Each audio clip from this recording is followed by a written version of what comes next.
What's up, baby? This is Deontay the Bronze Rumble Wilder.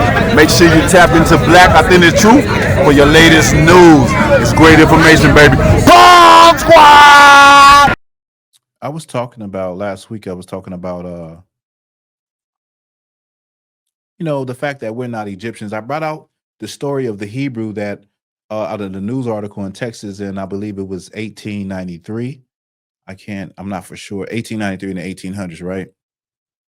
And in there, he spoke the Lashawan Kodash. He spoke ancient Hebrew. He also said that he came from a nation of Hebrews in West Africa, 20,000 to be exact.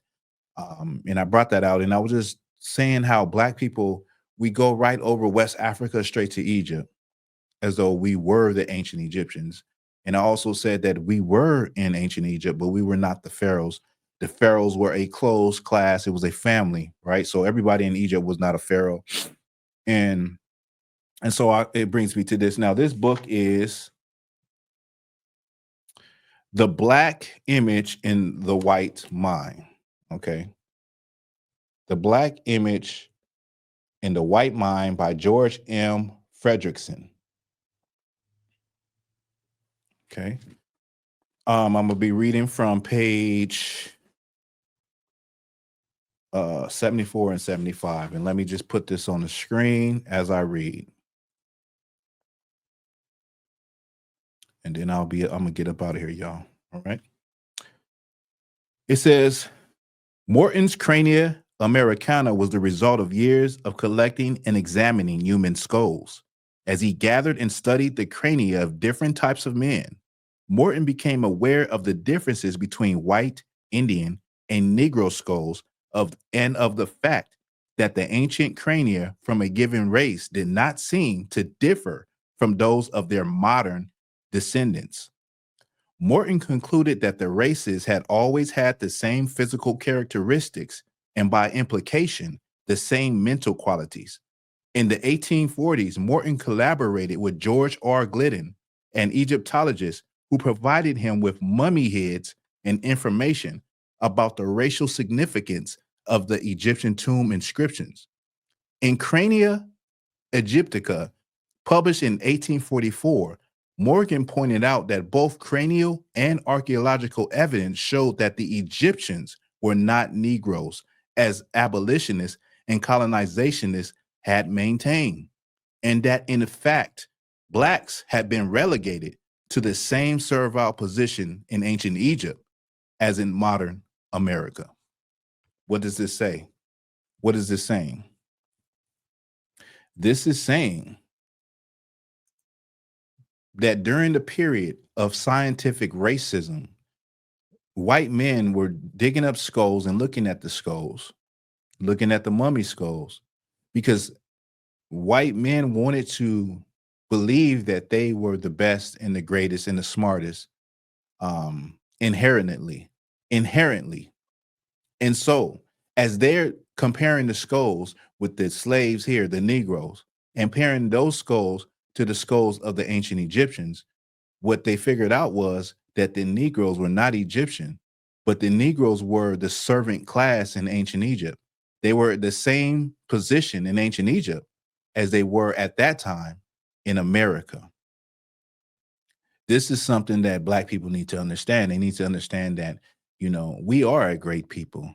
We are God's chosen people. We're the greatest people that the Lord ever created, but we were not the Egyptians. We were a people that were in ancient Egypt, just like we are a people that are in America today. We are great. We have reached different heights inside the government, great accomplishments. And if it wasn't for us, America could not stand. That is the same with the Negroes that were in ancient Egypt, in Avaris, in Goshen.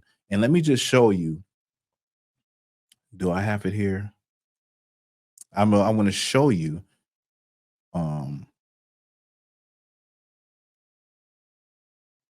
what the people that we derive from would have been Canaanite and Amorite people.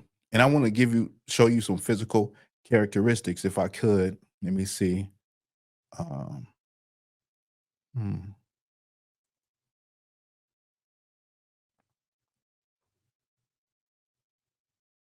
And what I'm going to do. Yes, I do have it. So let me pull up. Now, let me see if I can do this. These are Sphinx from ancient Egypt. This is the time when the Hyksos ruled Egypt in the 15th century.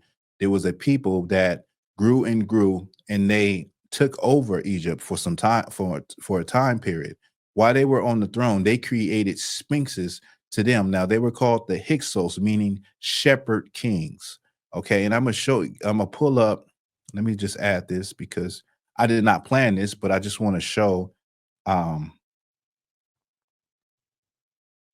some of the images.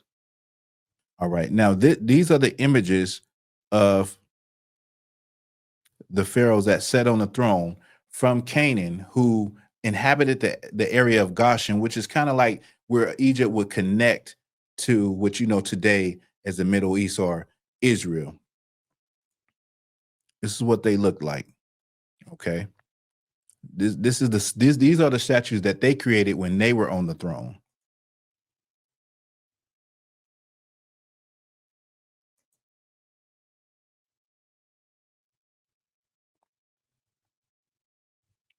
So let me just go through it again. You have on the left a Sphinx and you have a head. What this resembles are Negroes. Okay, these are Negroes, separate from Hamitic African people. Both black people in the, you know, separate. They both black.